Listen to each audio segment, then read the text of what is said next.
Hi friends, எப்படி இருக்கீங்க? நல்லா இருக்கீங்களா?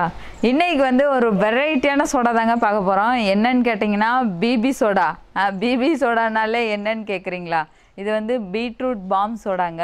இது வந்து ஒரு வெரைட்டியான சோடான்னு தான் சொல்ல முடியும். சூப்பராக இருக்குங்க. ஓகே, இப்போ வாங்க எப்படி பிபி சோடா செய்கிறதுன்னு பார்க்கலாம். இந்த பிபி சோடாவுக்கு நம்ம என்னென்ன திங்ஸ் யூஸ் பண்ண போகிறோன்னா, ஃபஸ்ட்டு விஷயம் பீட்ரூட்டுங்க.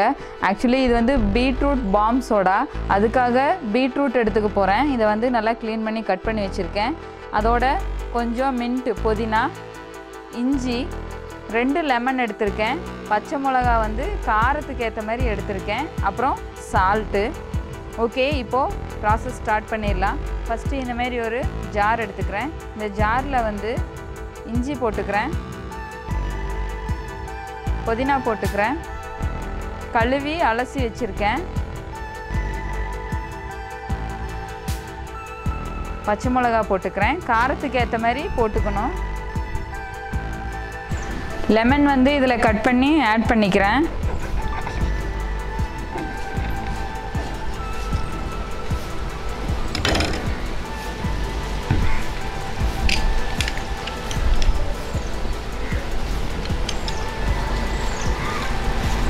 ரெண்டு லெமனுமே புழிஞ்சிட்டுக்கிறேன்.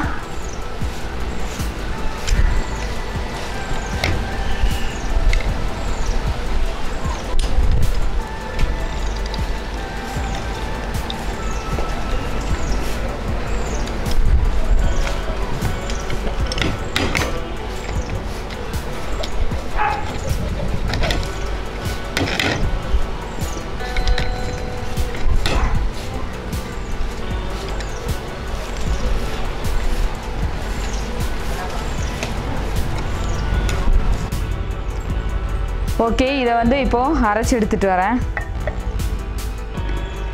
ஓகே, இதை வந்து மிக்சியில் நல்லா நான் அரைச்சி எடுத்துகிட்டு வந்துட்டேன். பாருங்கள், இந்த மாதிரி. இதை வந்து ஒரு பவுலில் மாற்றிட்டு திருப்பி பீட்ரூட் போட்டு நல்லா நைஸாக அரைச்சி எடுத்துகிட்டு வந்துடுறேன். இப்போது பீட்ரூட்டும் நான் அரைச்சி எடுத்துகிட்டு வந்துட்டேன். ஓகே, இனி பாம்க்கு ஐட்டம்ஸ் எல்லாமே ரெடி ஆயிடுச்சு. இப்போ நான் வந்து இந்த மாதிரி ஒரு இலை எடுத்திருக்கேன். இந்த இலையில் வந்து இந்த மாதிரி கொஞ்சம் இந்த மசாலா, அதாவது புதினா, மின்ட்டு இது இருக்கு இல்லையா, இதை வந்து இப்படி ரவுண்டாக வச்சுக்கிறேன். நம்ம வடைக்கெல்லாம் தட்டுவோம் பார்த்தீங்களா, அந்த மாதிரி வச்சுட்டு இதுக்கு நடுவில் கொஞ்சமாக பீட்ரூட் எடுத்து வச்சுக்கிறேன்.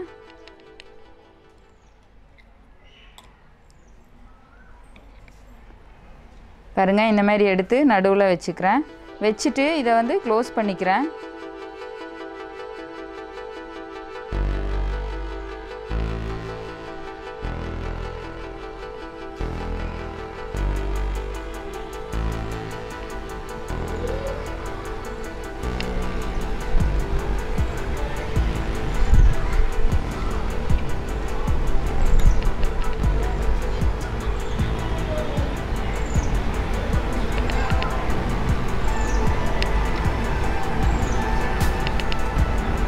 ஓகே, பாருங்கள், இந்த மாதிரி நான் ரெடி பண்ணிட்டேன். இதை வந்து ஒரு பிளேட்டில் மாற்றிக்கிறேன். இதே மாதிரி இன்னொன்று செஞ்சுக்கிறேன். ஒரு பிளேட்டில் ஒரு பாம் மாற்றியாச்சு. இனி அடுத்தது. ஓகே, இப்போ பாம் வந்து ரெடி ஆயிடுச்சு. இதில் வந்து சால்ட்டு போடணும். போடுறதுக்கு முன்னாடி மெயினானது வந்து சோடா எடுத்துக்கிறேன். நான் வந்து ஒரு கிளாஸில் சோடா எடுத்து ஊற்றிக்கிறேன் ஃபஸ்ட்டு.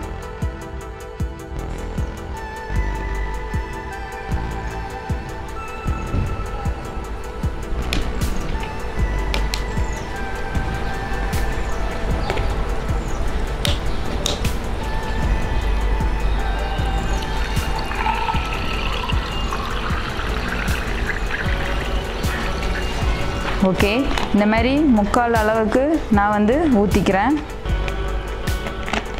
கேஸ் சோடாவை நல்லா க்ளோஸ் பண்ணி வச்சுக்கிறேன். இப்போது இந்தமாரி ஒரு பவுல் எடுத்திருக்கேன். இந்த பவுல் நடுவில் நான் வந்து இந்த கிளாஸ் வச்சுக்கிறேன். இனி என்ன பண்ணுறேன்னா, இதில் வந்து ஆல்ரெடி சால்ட் எதுவுமே சேர்த்தலை. இதில் ஃபுல்லாக நான் சால்ட்டு போட்டுக்கிறேன்.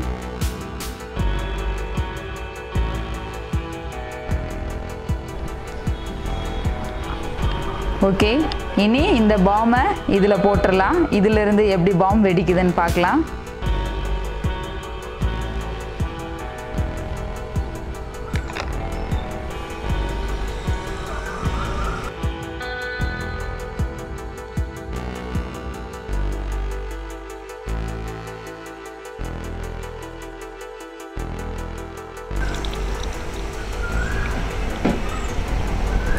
கலர் பாருங்கள், பிங்க் கலரில் அந்த பீட்ரூட் கலர் பாம் சோடா ரெடி ஆயிடுச்சு.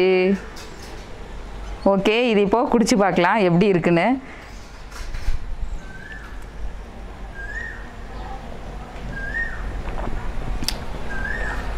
ரொம்ப சூப்பராக இருக்குது. பட்டை கலப்புதுன்னு சொல்லலாம். அதுவும் இல்லாமல் இந்த மாதிரி நம்ம ஆல்ரெடி பார்த்தது ஃபுல் ஜார் சோடா, அது வந்து க்ரீன் கலரில் இருக்கும். இந்த மாதிரி கலர்ஃபுல்லான சோடா வந்து ரொம்பவே சூப்பராக இருக்குது. இதை நீங்கள் ட்ரை பண்ணி பாருங்கள், உங்களுக்கு கண்டிப்பாக பிடிக்கும். இந்த ஐடியா உங்களுக்கு பிடிச்சிருந்துச்சுன்னா நீங்களும் ட்ரை பண்ணி பார்த்துட்டு எப்படி இருக்குன்னு கமெண்ட் பாக்ஸில் கமெண்ட் பண்ணுங்கள். இனி வேறு ஐடியாவில் வேறு வீடியோவில் பார்க்கலாம். இது வரைக்கும் பாய். இன்னொரு பாம் கூட இருக்குல்ல, இன்னொரு பாமே போட்டுடலாம்.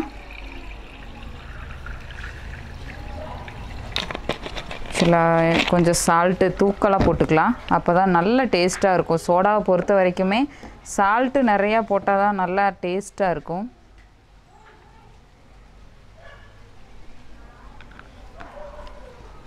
ஓகே, பாம் ரிலீஸ் பண்ணலாம்.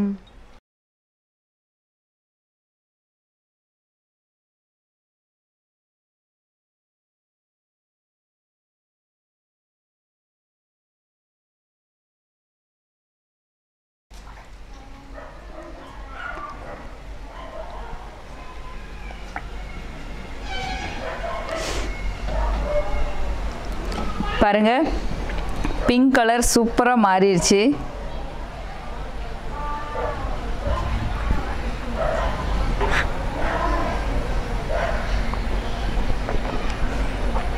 உப்பு நிறையா போட்டால் தான் தூக்கலாக செம்மையாக இருக்குது. ஒரு ஃப்ரெஷ்னஸ்ஸாக இருக்குது, சூப்பராக இருக்குது.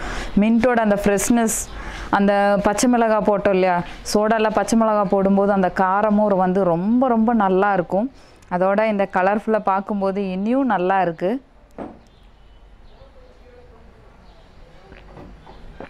கண்டிப்பாக எல்லாத்துக்கும் பிடிக்கும். நீங்கள் ட்ரை பண்ணி பாருங்கள் இந்த பிபி சோடா.